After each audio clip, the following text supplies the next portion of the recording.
નમસ્કાર, લલકાર ન્યૂઝ સાથે હું મયુર મેવાડા। આજે વાત કરીશું બગદાણા વિવાદની। બગદાણા વિવાદ કે આજે 20 દિવસ પહેલા બગદાણા કેસને લઈને એસઆઈટીની રચના કરવામાં આવી। ગાંધીનગર ખાતે કોળી સમાજના આગેવાનો, કોળી સમાજના 15 ધારાસભ્યો, 2 સાંસદ સભ્યો તમામ લોકો ભેગા થયા। મુખ્યમંત્રી સાથે મુલાકાત કરવામાં આવી। આ મુલાકાતનો જે મુખ્ય કહી શકાય કે જે આગેવાનમાં પરસોત્તમ સોલંકીએ જે પોતાનો શરૂઆત છે તે કરી હતી। પરસોત્તમ સોલંકી મુખ્યમંત્રીને મળીને નીકળ્યા। ત્યાં 2 જ કલાકની અંદર એસઆઈટીનું ગઠન કરી દેવામાં આવ્યું, એસઆઈટીની જાહેરાત કરી દેવામાં આવી। 20 દિવસથી આજે એસઆઈટી આ કેસની તપાસ કરી રહી છે। અન્ય આરોપીઓ છે તે આરોપીઓ પકડવામાં આવ્યા। ત્યારે આજે 20 દિવસ બાદ જે ફરિયાદી નવનીત બાલદિયા છે તેમને એસઆઈટી ઓફિસ એટલે કે ભાવનગર જે આઈજી કચેરી છે ત્યાં ગાડી જવાબ લખવા માટે લઈને આવ્યા હતા। જવાબ લખાયા બાદ નવનીત બાલદિયાએ શું વાત કરી મીડિયા સાથે તે બાબતે ચર્ચા કરીએ, પરંતુ તે પહેલા અમારા આ વિડીયોને લાઇક, શેર અને ચેનલને સબસ્ક્રાઇબ કરવાનું ભૂલશો નહીં। નવનીત બાલદિયા ભાવનગર આઈજી કચેરી જ્યાં એસઆઈટીની ઓફિસ બનાવવામાં આવી છે ત્યાં આજે સાંજે પોલીસ દ્વારા તેમને લાવવામાં આવ્યા।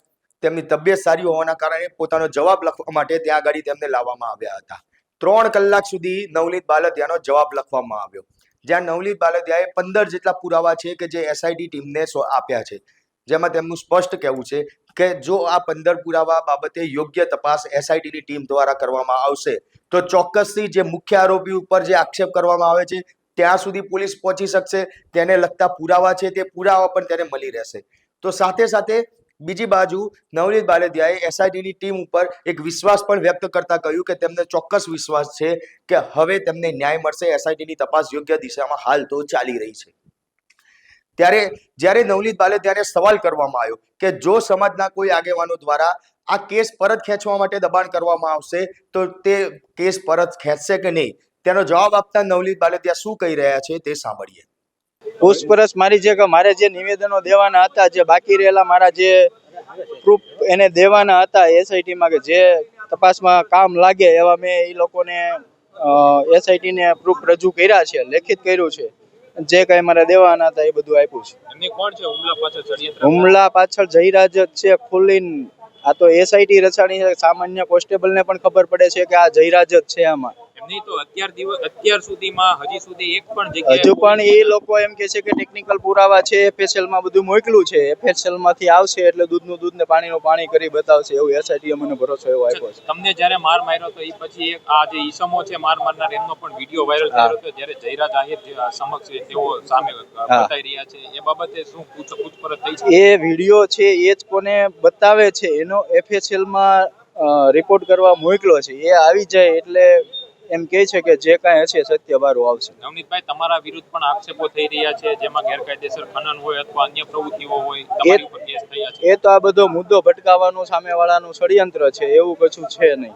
જો તમારા કોળી સમાજમાંથી 15 ધારાસભ્ય અને 3 કેન્દ્રીય મંત્રીએ તમને લઈને રજૂઆત કરી છે મુખ્યમંત્રીને, પણ હજી સુધી તમે જે કહી રહ્યા છો એ દિશામાં તો એક પણ પુરાવા જયરાજ આહિર વિરુદ્ધ છે નહીં। એ તપાસ ચાલુ છે ટેકનિકલ રીતે, એટલે થોડો ટાઈમ લાગે છે એવું કહે છે, બરોબર ને? જો યોગ્ય દિશામાં તપાસના મુખ્ય આરોપી સુધી નહીં પૂછે તો અમારો સમાજ ભેગો મળી, અમારા આગેવાનો ભેગા મળી અને મોટું સંમેલન કરશે। જો હમણાં સરપંચો અને બધાએ આગેવાનો મળી અને કીધું છે કે ભાઈ વહેલી તકે આનું નહીં ઓલું કાંઈ આવે તો બધાએ રાજીનામા આપી દેશે। તમે અત્યારે નિવેદન તમે જે આપ્યું નિવેદનની અંદર તમે જયરાજ વિરુદ્ધમાં શું પુરાવા આપ્યા એ તો હું જાહેર ન કરી શકું, જેથી કરીને કારણ કે જે આગળ તપાસ કરવામાં થોડીક ઓલી થાય એટલા માટે નથી જાહેર કરી શકું। કરી શકો પણ આપ્યા છે ખરી તમે? હા, આપ્યા છે। કેવા પ્રકારના પ્રશ્નો કરવામાં આવ્યા હતા? પ્રશ્નો તો એ મેં જ બધું કીધું છે, મારા કહેવા મુજબ બધું લખાણું છે, જે કાંઈ પ્રૂફ દેવાના હતા મેં ત્યાં આપ્યા છે। તમને વિશ્વાસ છે તમારો જે માંગ છે એ પૂરી થશે? આ જે મેં લખાવ્યું છે અને જે મેં કીધું છે એ પ્રમાણે તપાસ થાય તો મુખ્ય આરોપી સુધી પહોંચવામાં કેટલા પુરાવા તમે આપ્યા છે? મેં 15 પુરાવા આપ્યા છે। અત્યાર સુધીમાં એસઆઈટીએ ક્યારે તમને અહીંયા બોલાવ્યા હતા અથવા તો તમારી પાસે આવી હતી ખરી? ના, આ પહેલી વખત જ મને બોલાવવામાં આવ્યો છે।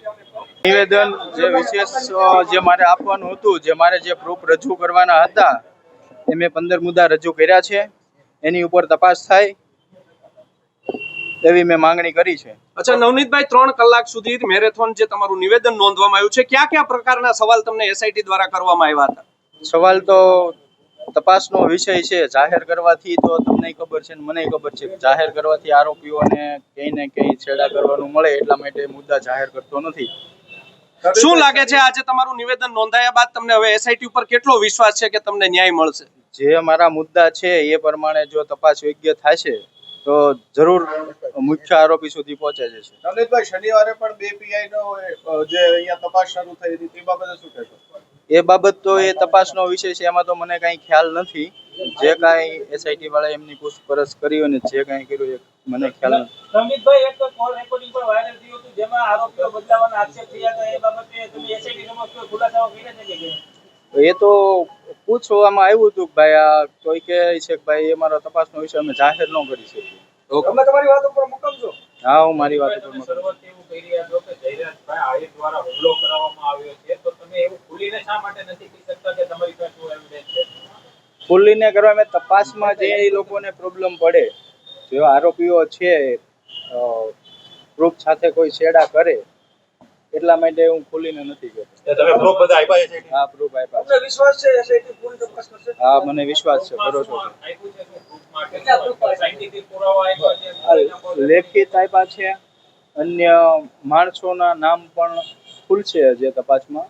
મેં જે જગ્યાએ અમુક જે કાંઈ રચના થયું આ તે થયું, મને મારા જાણ્યા મુજબ જે કાંઈ મારી પાસે પુરાવા હતા એ મેં આપ્યા છે. કે તમારી પાસે સમાધાન માટે પણ દબાણ આવી રહ્યું છે કે એવું કશું નથી? હા, એવું કશું કરતા છે એની કે રાજકીય લેવલમાં. તો મારે આજે સમાધાન નથી કરવાનું અને કાલે નથી કરવાનું, બરોબર? મારે મારો સમાજ સાથે છે, મારા આગેવાનો સાથે છે. જે મારા આગેવાનો દ્વારા એસઆઈટીની રચના થઈ છે એની તપાસ ચાલે છે. અત્યારે તો એવું થોડું લાગે છે કે યોગ્ય દિશામાં ચાલે છે અને હજી પણ યોગ્ય દિશામાં તપાસ કરશે એટલે મૂળ આરોપી સુધી પહોંચી જવાશે એવી મને આશા છે. નવનીતભાઈ, 20 દિવસ થયા છે તેમ છતાં હજી કોઈ નિષ્કર્ષ ઉપર પહોંચી નથી એસઆઈટી. હવે શું લાગે છે? તો એ તો તપાસનો વિષય છે. એમાં ટેકનિકલ પુરાવા ભેગા કરવા માટે થોડો ટાઈમ લાગે છે કે એફએસએલ માટે જે એના રિપોર્ટ માટે બધી વસ્તુ બધાના મોબાઈલો જાય ને જે એના લીધેથી આપણે થોડું લેટ થાય છે એવું કહેવામાં આવ્યું છે. નવનીતભાઈ, જે તે સમયે તમે એવું કીધું હતું પુરાવા નાશ કરવામાં આવ્યા છે, એવો મામલો પણ છે? એ પુરાવા નાશ કરવા જે તે જગ્યાએ આરોપીઓ ખોટી ઓલા રોકાણા હતા, જ્યાં કાવતરું રચ્યું ત્યાંના સીસીટીવી ફૂટેજનું એવું જાણવા મળ્યું છે કે એ લોકોએ હાર્ડ ડિસ્ક બદલી હોય કે સીસીટીવી ફૂટેજ ગાયબ કર્યા હોય એવું મને જાણવા મળ્યું છે. નવનીતભાઈ, તમારી ઉપર ગંભીર આરોપ થઈ રહ્યા છે વિવિધ પ્રકારના, જેમાં ગેરકાયદેસર ખનન હોય કે પછી અન્ય પ્રવૃત્તિઓ હોય, તો તમારી ઉપર પણ આક્ષેપ થઈ રહ્યા છે. સોશિયલ મીડિયામાં વિડીયો પણ વાયરલ થઈ રહ્યા એ બધું મારો કેસ ડાયવર્ટ કરવા માટેનું બધું છે. જે સામેવાળા છે કોઈના કોઈ કેસ ડાયવર્ટ કરવા માટે, મુદ્દો ભટકાવવા માટે આ બધું કરી રહ્યા છે. છે. એટલે તમારા દીકરાને પણ એસઆઈટી છે એ તપાસ માટે? ના, મારા દીકરાને કોઈ એવું કોઈ પૂછપરછ કરી નથી. ત્યારે નવનીત બાલદિયાનું સ્પષ્ટ કહેવું છે કે ગમે એવા સમાજના અગ્રણી આગેવાનો હશે તે લોકો કેસ પરત ખેંચવા માટે દબાણ કરશે, પરંતુ આ કેસ પરત ખેંચવામાં નહીં આવે તે બાબતે તે પોતે મક્કમ છે. સાથે એસઆઈટી ઉપર તો ભરોસો વ્યક્ત કર્યો જ છે. ત્યારે આગામી સમયમાં હવે આ કેસમાં નવા કેવા વળાંક આવે છે, કયા મોટા ખુલાસાઓ થાય છે તે જોવાનું રહ્યું. પરંતુ નવનીત બાલદિયાના નિવેદન બાબતે તમારું શું માનવું છે તે કોમેન્ટ બોક્સમાં જરૂરથી જણાવો.